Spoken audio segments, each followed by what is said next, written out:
Hey guys, welcome back. So today we're going to take a quick look and review research and look at research statistics. There's some vocabulary that we need to learn and also go over just what research looks like because that's going to be on your FRQ. One of your FRQs is going to be on research.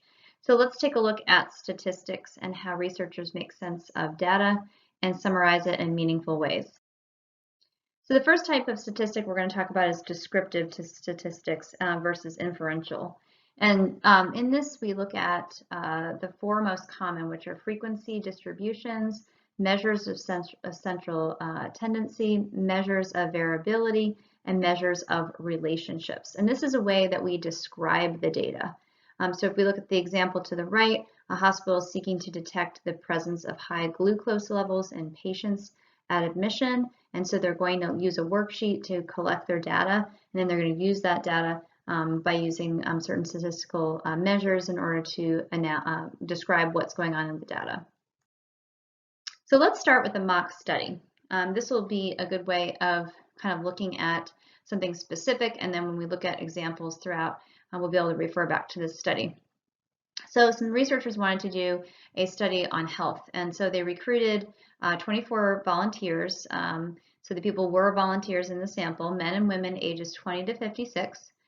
40 were randomly selected from that whole group to participate in a year-long program, and they were put in 3 groups, so 40 in each group. One went into the traditional program where they were going to be given or encouraged to eat high fiber diet, low fat, use aerobic exercise, and muscle relaxation for stress relief. In the alternative program, this group was going to be taught how to use yoga, meditation. They were going to have a diet based on the body type and also their taste. And then there was also the third group, which had no treatment, but they were going to be monitored in terms of health in various ways. 88 actually lasted the entire year, which the researchers were quite excited about to have that many people continue. Throughout the year, they were given, or at the beginning, they were given multiple health questionnaires. The questionnaires looked at health status, medicine, what kind of vitamins they were taking, how they perceived themselves in terms of health, their mood, energy level, what was their habits in eating and exercise, smoking, alcohol, so any at-risk types of components, and how they felt about stress and happiness. They also were then given some small little physical tests in terms of blood pressure. Their weight was measured, and their blood was drawn to look at triglycerides and things like cholesterol, things like that, to see what their blood levels were as a baseline. So then each of the groups that had interventions, the traditional and alternative, went into training for what they were going to do in those groups. And then they were to keep a very detailed diary each day of what they did related to their own program. Every 3 months, each of the groups came in, and their blood pressure was taken and their weight. And then every 6 and 12-month marks, their blood was drawn, and then they were given additional questionnaires. So in this study, let's review what was the independent and the dependent variables. Take a minute and try to think about what was the independent and dependent variables.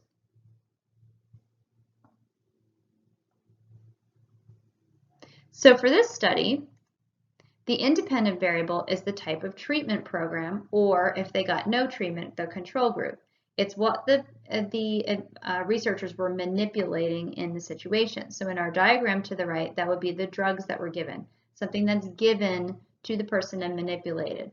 The dependent variable was what to come out of it. So they measured all kinds of different dependent variables: weight, blood pressure, cholesterol level, self-perception on health, and mood. And in the diagram on the right, it's somebody's mood. How is the drugs making them feel? Okay, good job on that. So again, this is going to be measured several times a year in our study here. So a lot of the data is going to change over time. So they're going to use data at the end of the study to do the data points we're going to look at. Okay, so if we're going to look at the first type of descriptive statistic, we're going to look at frequency distribution. So suppose at the start of the health study that we were looking at, The promotion study for the health promotion study, 30 people in the traditional group reported the following number of hours of aerobic exercise, because in that traditional group they're supposed to be doing aerobic exercise. So this of course is 30 people. We may have and because there was 88 in the group that stayed along, the 30 makes sense. So it's a small group of people. So just keep that in mind. In data groups, it's very difficult when you have large amounts of data. But for this, we're going to be looking at it just briefly at what that looks like. So all this data comes in. You have to make sense of the data even with only 30 people. You need to organize the raw scores. So the methods that are used for this is, first of all, frequency distribution tables, which you see off to the right. These organize a set of data and tells us how the scores are generally distributed. So this summarizes how often various scores occur. So you set up categories. So a category is the number of hours exercised per week. So 0, 1, 2, 3, 4, 5, 6, 7. And then for each one of those categories, you tally up. So very, very easy. The most being 2 hours per week of that frequency. And if you look, the total on the frequency is 30. So that goes with the number of people that we had in that particular group. Okay, also for that, we look at what is that table going to gather, or what information can we gather from the table. It's going to summarize data. So immediately we know the most of the participants did aerobic exercise less than 3 hours per week. So with those tally marks, that's what it's telling us. The number of hours per week peaked at 2 and then declined steadily after that. So the most diligent exerciser worked out about an hour per day when you look at their score.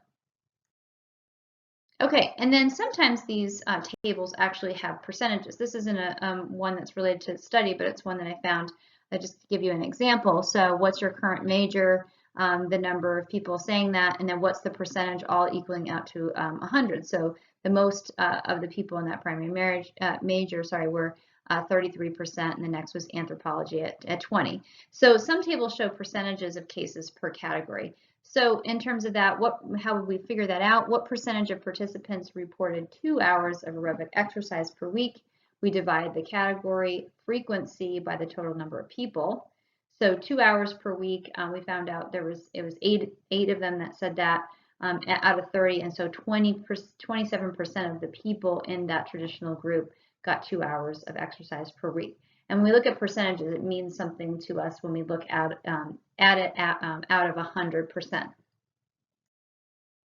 Okay, and then the next type of frequency distribution tool that we can use is called a histogram. And I know you guys have seen this before. It's just basically a bar graph. It's like that, but it has two special features. The bars are always going vertical and the bars always touch. The categories are placed on an X and a Y axis showing the frequency of each of the categories. So frequency was the same thing we had in our distribution table, and then the hours of exercise per week at the start of the study at the bottom there. So the X-axis and the Y-axis show those categories. What does this information show? For this, most people do, at best, only a moderate amount of aerobic exercise. And if you see that, you can really see that visually there, because we immediately see that the highest bars in the chart are found on the left side of the graph, which is like 0, 1, and 2 hours, which is a minimal amount of exercise, opposed to the end of the graph, that's 7 hours of exercise per week. We only have one person doing that. And so with that, we see that a majority of the people in the traditional group are really not getting that much exercise compared to what probably the researchers wanted them to. Okay, and then the third tool that we can use is called a frequency polygon. It's a polygon because it's a closed figure with the axis at the bottom kind of closing off that polygon. It's a line graph if you also look at it, but it's technically called a frequency polygon. A point or mark is made above each category point, so you kind of plotting your points out, and then the straight line is connected. The polygon begins before the 0 category, and that's very important because 0 could be a data point that somebody did not actually have any exercise. So we want to make sure we do that. And then it ends at 8, even though these categories have no cases, to make sure it's graphed correctly. Information from this graph shows that aerobic exercise again is not great for most people in the sample. The highest points come at 1 and 2. You can really see that with the points there, which means that they're not getting much more than 10 to 15 minutes of exercise daily. And this is called an asymmetrical distribution because it has most of the scores on one side of the line graph and not in sort of the middle if we were to draw a line. And so we would call this a positively skewed because it's skewed to the left. This does not mean the subjects were exercising less at the end of the study though than the beginning, but they certainly did not keep up with the program. So if we're going to make any conclusion from this this descriptive statistic, we couldn't just say, oh, they're just not exercising a lot. From the program, they certainly didn't keep up with the program. So we have to be careful that the data doesn't tell us information. It's not telling us things that are absolutes, that we sort of make an assumption that just people didn't get as much exercise as they're reporting. Okay, and then also with frequency polygons, when we look at some other distributions besides positively skewed, these are good for showing the shape of a distribution really well. This shape is asymmetrical or skewed distribution. And so if we drew a line through the middle of the axis, which would be between the 3 and the 4 hours of exercise, more scores would be piled up on one side of the line, making a skewed distribution. It's positive if most people had low scores, and it's negatively skewed if they had high scores, which you see on the bottom graph. And even though that looks kind of like it's almost close to the 3-4 and it almost looks like a bell curve, you can really see it kind of shift to the right. So that would make it more negatively skewed. This would mean that the traditional program in the negatively skewed, the bottom picture, is actually working. Diet and exercise are working, that people are actually getting more exercise from when they started the program. This would be shown by participants exercising more at the end of the study than the beginning. And then we have a symmetrical distribution where the scores fall equally on both halves of the graph, which is hard to see, but it's different than a bell curve. It would really be an even distribution between that, and that's hard to find sometimes. Okay, and then frequency polygons are really useful. More than one distribution can be plotted. So as a difference from a histograph where you have the bar graphs, you can have those stacked as well, but this gives a nice little line graph for researchers to really compare groups. So for example, in this study, a researcher could include the number of hours of exercise for both the traditional and the alternative programs in order to see them side by side and compare those groups. And it'd be really clear to see if one group was recording exercise more than another after the year. And the greater the negative skew, again, in this particular instance, the more effective the program because they're in that larger group of exercise. Okay, so the second method that we use for descriptive statistics is called measures of central tendency that you're really familiar with. So these are your typical mean, median, and mode. And this is when researchers want to really take information and put it in more compact form into a single score that's showing what's typical, so they can use that one score. And the easiest one to measure and calculate is the mode. And the mode is the most frequently occurring set of raw data. So for this one, if we look at which one has the most frequency, it's 8. And so if we look across, that would equate with 2 hours of exercise per week. So the mode is 2. In this example, the mode's an accurate representation of the central tendency because it is in the middle, but it's not always the case. If you look at the example I give you in this distribution, 1, 1, 1, 10, 20, 30. If you look at that, the mode is 1, but half of the scores are a 10 and above. So we have to be really careful when we use mode because it can be a distortion of data. And so we want to use other measurements that are a little bit more accurate. So then let's look at median. This is the score that falls in the middle of the distribution. So for instance, if we look and we take our exercise scores and we lay them out, they'd look like this. So this is when you order, remember in math doing this, when you order everything from the least to the greatest. And for this, it would be 15. So what happens, or we would count over 15 because half of 30 is 15, and we had 30 people in the group. And so we count up to 15. And the 15 is found, or that score, that median score is found between the 15th and the 16th score. If we look at that, it goes right in the middle of that 2. And so the median is 2. So what happens if you have an even number of scores, so there's no single middle score? So this kind of set that I gave you here, 1, 2, 2, 4, 5, 7. Well, since there's an even number of scores, you'd have to take the average of the middle 2 scores and calculate their mean, which means add them together and divide by 2. And that would give you the median for that set of data. The issue with mode and median is it only reflects one score in the distribution. Mode is the most frequent and median is the middle score. And so usually we use the following as the most common way to find central tendency. That is the mean. It's a better measurement and it's the most commonly used. It reflects all of the scores, not just one particular one in the distribution, and it's an arithmetic average. So this is used by adding up all the sets of scores and then again by dividing by the number of scores. Many of you have done this before. So if I were to add up all those exercise scores together, we'd get a 70 and then divide by the number of people in the group that it represents, so that's 30 again, and you get that 2.33. Issues with mean is that it's subject to those extreme lows and highs. So for instance, if a participant had an exercise number of 70 hours, that would be extreme, it's an outlier, right?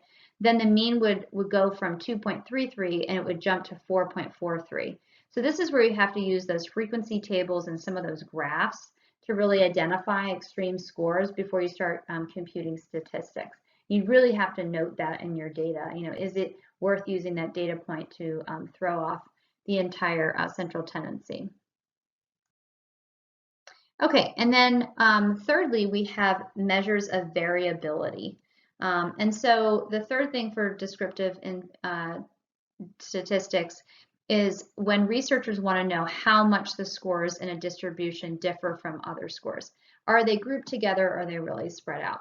So one of the methods that you can use is range. It's a simple way of computing by computing and subtracting the lowest score from the highest. You've done this in math a lot.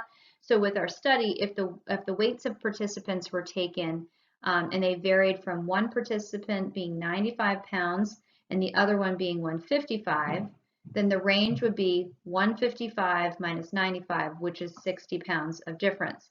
It provides the most limited amount of information. However, it's more useful would be able to find the average amount of variation in a distribution. But if you look kind of like at the distribution bell curve that you see there, two distributions with the same mean can have very different variabilities or spread. The red curve, as you can see, has the same mean as the green, but its scores are widely distributed. So that is something to take into account when somebody is looking at data. So one of the measures of variability that's used quite a bit is standard deviation. This is the best way to represent the center. If we subtract the mean from each score, we will get a general idea of how far that score is from the center. So that's what it's meant by in terms of deviation. Okay, so, but however, if we add up all the deviations of each score and divide by that deviation, the answer is going to be 0 because there's negatives that are going to cancel out the positives in those deviations because you've got a whole set of data there. And so that's not good either. So what we need to do is square the negatives. And we know from math that if we multiply two negatives, we get a positive. Excuse me, if we need to square the negatives to get a positive, sorry. And so what it means is, in terms of that, is that we're going to find a way to measure so that we can square, and that's what the standard deviation does. So for scores above the mean, it's going to be positive deviation, and scores below the mean are going to be a negative deviation. So when calculating a standard deviation, we do the following. We square each deviation from the mean, or from that, and then add together the squared deviations and divide by the number of deviations we have. And then we take the square root, and you need to compensate for that squaring in the data, okay? And so the larger the deviation, the more spread out the scores are going to be in terms of its distribution. So for instance, if we just talk, if we use that calculation, let's look at our study, okay? So we have all the weights that are listed there on the first column, okay? So we go by column, we're gonna calculate the standard deviation in just the way that I just said. So all the weights of the participants are there, okay? And then if we take the mean, so we added them all up and divided by 30, we get 1860, so 1,860 is the sum of all those weights, and we divide by 30 and we get 124 pounds is the average or the mean of that. Okay, so then we subtract the mean from each score, which is you see the mean in the second column, and in the third column you see them each subtracted. So 155 minus 124 is 31. 149 minus 24 is 25. And you can see as you get lower in the range, you're going to start getting negatives, which is why we have to square things. Okay, and then you're going to square each deviation and add the squared deviations. Okay, so when we do that, we're going to get rid of those negatives, and then when we add that all up, we get 4,322. So then we're going to divide that by 15, okay, because that's our total. Oh, I'm sorry, I thought we were doing by 30, so it's by 15. And then because we've divided by 15, that standard deviation is 17.10. So note, when the scores have larger deviations from the mean, the standard deviation is also larger as well. So it's very easy to calculate that. And standard deviation is going to be used in other calculations as well that are really important for that. So one of the ways they're going to be used is in z-scores and looking at normal curves. So z-scores are really important in psychology and looking at the entire set of scores,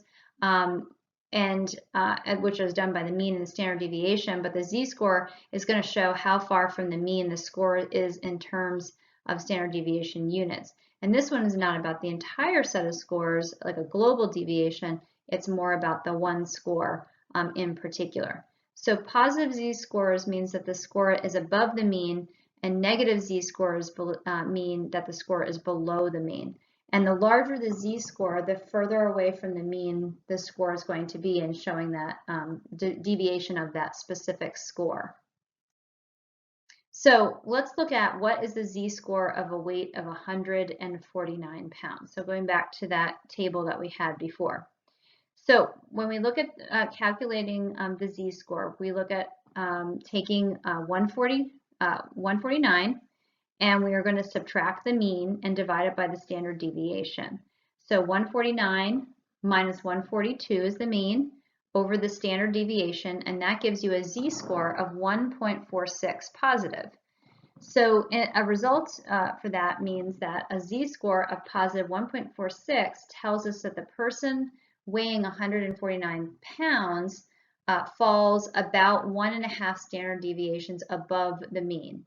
In contrast, a person at 115 would have a z-score, if you calculate it the same way, 115 minus 124, and again, that's going to give you a negative number divided by 17.10, that's going to give you a z-score of negative 0.53, or a little more than half of the standard deviation below the mean.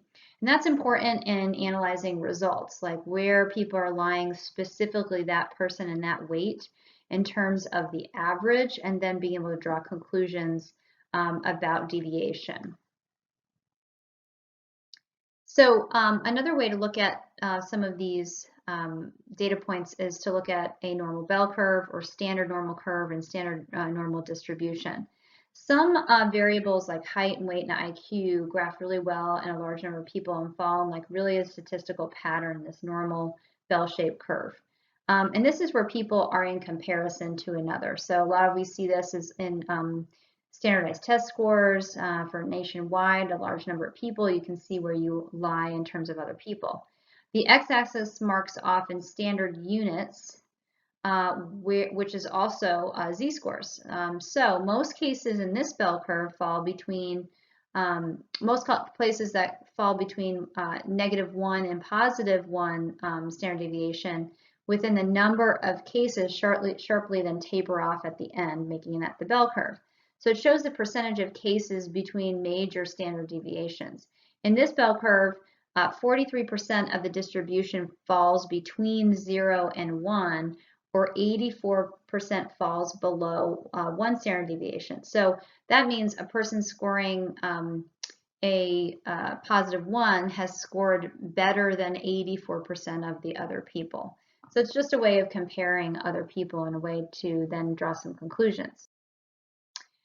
And then the last way is showing correlation. So another way we can look at descriptive is looking again at what we had looked at the beginning of the year, which is correlation coefficient. So we're going to go over this really briefly so that we remember what we're talking about here. So this one looks at not just one variable at a time as the other things do. It looks at the relationship between two variables going on in something like the health study. And the correlation coefficient shows the magnitude and the direction, remember, of the relationship between two variables. So to compute that, you need two sets of data for the same individuals. So we're going to take height and weight, so X and Y, height and weight. The issue is the two variables are measured in two different ways, pounds and inches. And we want one number to represent in the correlation coefficient, to represent their relationship. So we need to then go back and use a z-score to help to standardize that scale. So we're going to convert the data into z-scores for both variables. So we're going to have two z-scores, one for height and one for weight, in order to be able to then compare them using a correlation coefficient. So the way we compute this is to get the z-score for each matching data point. And again, you're not going to have to do this for an FRQ, but it's the idea that you understand where all this is coming from. So you're going to get the z-score for each matching data point. So at the beginning, at the top of the formula that you see, it's x minus x, y minus y. So for each one of those x, y, you're going to get a data point minus the mean over the standard deviation point times y data point that's matched up with the same x, right? Because on the x and the y, you get one data point on the scatter plot.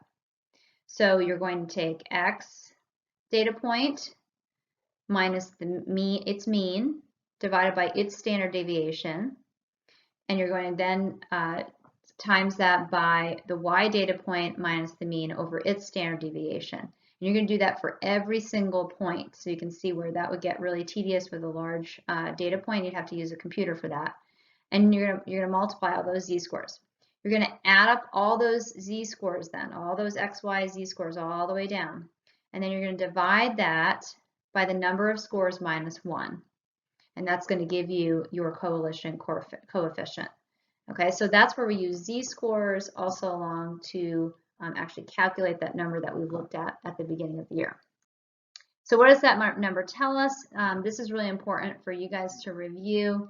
Remember that that number must fall between 0 and 1, either negative or positive. So the range for that is going to be +1 to -1. Or you can say something like negative 0.35 or 0.35 is fine because it's between 1 or -1. If it's more than 1, then the calculation was done incorrectly, or something's going on with the data that's not correct. So it can't be more than 1. That's invalid. A number closer to 1, remember, either positive or negative. So if it was negative 0.90 or 0.99 or 0.99, it would be a very strong relationship.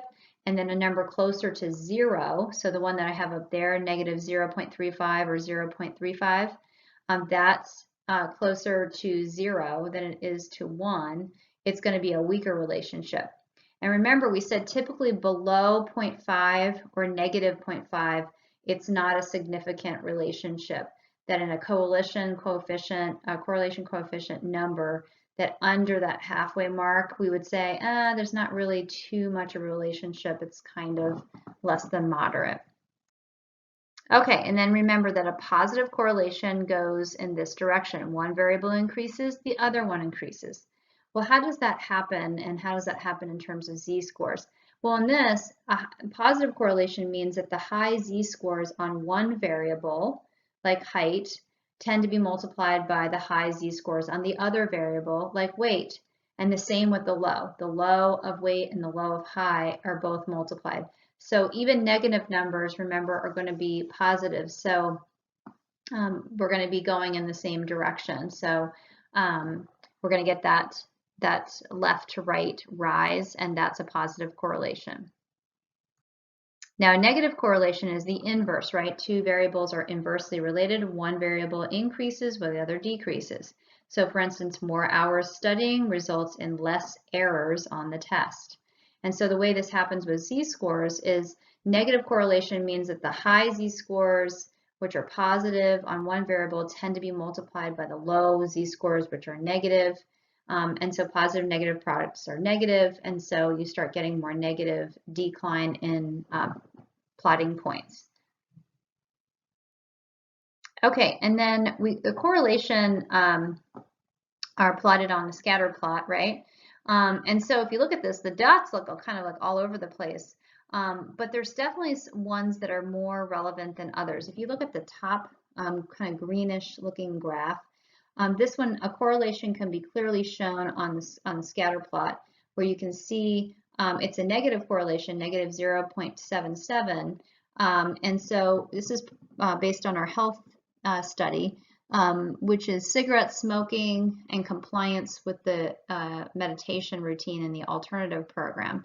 So the more they smoked, the less they were compliant with meditation. The less they smoked, the more they were compliant with the meditation. And so we see that negative, a definite negative correlation there. And it's rather strong because it's 0.77. So we do see a correlation between cigarette smoking and the meditation routine. In the middle one, it's a moderate relationship. You can see it going up from left to right in a positive correlation of positive 0.95. But again, that's moderate, and it's moderate because not some of the plots are positioned near a visible line we would draw, but not all of them. And so that makes it why it's a little bit weaker. And then the bottom one, and that one had to do, sorry, with energy level and compliance with the yoga routine. They didn't really find that doing yoga increased energy for this group of people that much, just moderately. And then correlation, this one had to deal with level of coping and compliance with the exercise program. And they found this one was a big mixture and had no correlation. So the z-scores on something with no correlation would be, you know, you're mixing up, you're multiplying high and low scores with low and high and low, and so it gets all sort of scattered around the scatter plot. Okay, and then how are correlation coefficients useful? We evaluate a relationship, okay? So we're evaluating that relationship, what could lead to an experiment for causation. Remember, coefficients do not conclude causation. That can only be done with an experiment. And so we find there's possible relationships. So sometimes correlations are done to find out if an experiment would even be viable. And if you have a coefficient over 0.50, then maybe you do an experiment to test it further for causation. Number two, it's a good predictor. It can predict one variable based on the score of the other. And one interesting thing to look at is how they use this to create magazine quizzes. So if you've ever seen a magazine, this one shows, are you a stress eater? And you can answer a bunch of questions on there and then get your score and all that kind of stuff. And so how do they create these, and how do they somewhat, gives not, completely viable like results, but how do they even do that? Well, what they look at is correlation. So if a magazine quiz was rating your risk for heart disease, you would, first of all, you might get assigned points based on your age, your HDL, your good HDL, total cholesterol, systolic blood pressure, other risk factors like do you smoke, do you have diabetes, things like that. And they develop the quiz and develop a score because all the factors have some degree of correlation to heart disease. Each factor has a relative importance to it based on some statistical techniques that they've used, but using all the factors combined can get a better prediction than any single factor, because not all of them are perfectly correlated to heart disease, but all of them sort of have factors enough that maybe you'd be able to gain some insight from answering them. So that's kind of how to use correlation with something like that. Okay, so then lastly, let's quickly talk about inferential statistics. This one's not as important in our discussion, but we definitely have to look at sort of what it is and what are some different things that and how it's different from descriptive. And there's a lot of different inferential statistics methods that you can use. The difference between descriptive and inferential is hypothesis testing. Descriptive is describing the data in the study that you did. The inferential is actually testing the viability of your hypothesis that you gave. So it guides you to determine inferences or conclusions that are legitimately drawn from research findings. So you're going to use some of the descriptive statistics in order to then test the viability statistically of the hypothesis being tested. One of the most popular ones is a t-test. The other one's a chi-square, but a t-test is showing, is there a significant difference between the means of two groups? So the control group maybe in the alternative group, which might be related in certain features. And it's good for smaller groups of data. So for this particular study, it would be good. So if we were to compare the energy levels at the end of the study in the traditional and the alternative groups, we could use a t-test. Or the beginning of the study and the end of the study for the alternative group, we could use a t-test to see if there were some legitimate things there. It's mostly used when data sets would normally follow a distribution curve or a normal distribution line of some sort, and assumes the variances of the two data sets are completely equal. And so what you do is you look at a null hypothesis saying that there's no difference in data, and then the alternative hypothesis is the one being tested, that you would hope that the alternative group at the beginning and the end of the study are different. And so you use and create a p-value or a probability to either refute or validate the null hypothesis. And so if the p-value that's calculated is below 0.05, so again, a good testing point, there is a significant difference because the probability of it being different is 0.05, it's 5%. And that's large enough for people to say that there's significant difference.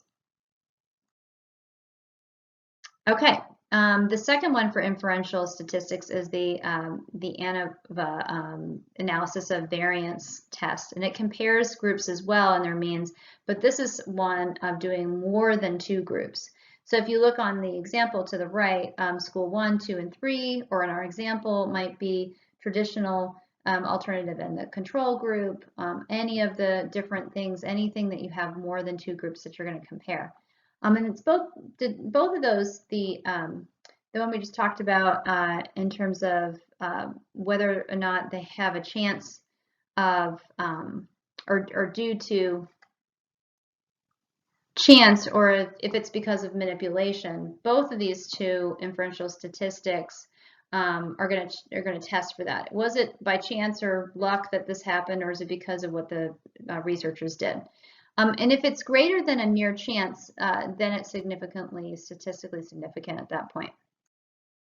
Some other inferential statistics that you may have used in some of your classes: a z-test, it tests for larger groups of data; a chi-square test, it tests for chance, that thing we just talked about in independence; and then an f-test tests the model that best fits the population for which the data is being sampled. And so if we look at the difference between descriptive, looking at frequencies and basic measurements, how many, how much, describing the phenomena that happened and so forth.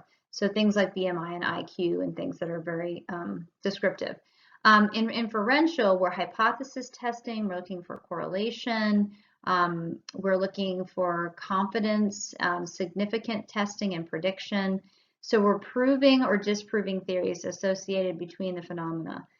So if the sample relates to the larger population, so we want to look at whether or not our data that we came up with in the one study is going to then be able to be transferred, like diet and health, to the larger population. And so if we chose a person randomly on the bell curve of this experiment, what are the chances that the person's z-score is above a positive 2? And that's in terms of probability. And we look at, how is something probable in our study. So in our z-curve, 2.28% of the curve lies above a z-score of positive 2 that you see at the bottom there. Therefore, the chances or probability that the person we choose, and is it chance or is it because of manipulation? The probability that the person we choose would have a z-score above positive 2 is 0.0228. So that means about a little over 2% chances out of 100. That's a small chance when choosing somebody randomly. So that means that 95% of the people fall between a negative 2 and a positive 2 and not above that positive 2. And so researchers set a probability of 0.05 to be significant. And some set it even lower at 1 out of 1,000 so they can make sure that their research is significant. So some conclusions that we have that are issues with inferential and so forth is no test is going to exist that's going to tell us whether interventions or manipulations actually work. It's just going to be probabilities again with those p-values, and it's not certainties for sure. There's also type 1 and type 2 errors. Type 1 error is just concluding results that are significant. So that's the doctor that you see there. I thought that was kind of funny, where he's telling the man you're pregnant and just erroneously doing that. And type 2 is, looking at the pregnant woman and saying you're not pregnant. That is failing to find a significant effect that actually does exist. So you can have errors on both sides where you find things that don't exist and some that does. And in a type 2, it's probably because that study did not create a proper design to have enough power to show the effect. So the need to go back and replicate it and to improve the research design and the measurement tools and increase maybe the number of participants study to get a better result. Also as an issue, does the results relate to the sample or the population? Again, remember, the sample that you're choosing has to represent the population. So you can do a stratified sample and make sure that you have enough of one age and one gender and so forth. And so you have to have that proportion of the population be able to have those results applied and so forth. Inferential statistics are used to make guesses about the general population using the hypothesis. And if the design is done better, then those things are easier to find. So just as you're asking, it was a real study that was done. And so what were the results of the study? I thought I would show you that before we leave. So what they found with this study was that both the traditional and the alternative groups did improve more than the control group. It was better than having nothing. And then the alternative group showed greater improvement. That was the one that used a body-based diet, meditation, and so forth. They didn't have like specific things in diet and aerobic exercise and so forth. But they only improved in more of the psychological health and the health perceptions, and there was a significant decrease in depression and use of prescription drugs, which we may even attribute to meditation because they were using not just relaxation techniques. Number 3, there were no changes in health risks. So any physical things like lowering blood pressure, decreasing weight. One of the things that they thought would be was a confounding variable in that is that most likely because the volunteers were participants, they were already healthy and they were already kind of into health. So this significant in weight going down, I mean, we had somebody who was 95 pounds and 115, they didn't need to lose weight. So obviously that decrease in weight is not going to be shown up. And then number 4, definitely they needed to replicate with a less healthy group and see if these programs actually worked with somebody that really needed them. And then the control group, the people that stayed there even so, some of them discussed how just being in the study, they were a little bit more conscious about what they ate and how they exercised, which could be a confounding factor on even their measurements when they took blood or their weight and so forth. Conclusion-wise, the interventions had a greater effect on health perception and psychological health than physical health for this particular group. All right, guys, we're going to be going off to do your FRQ practice, and then the class after that, we're going to be doing a Zoom conference to go over that FRQ and answer any questions you have. All right, guys, have a great day.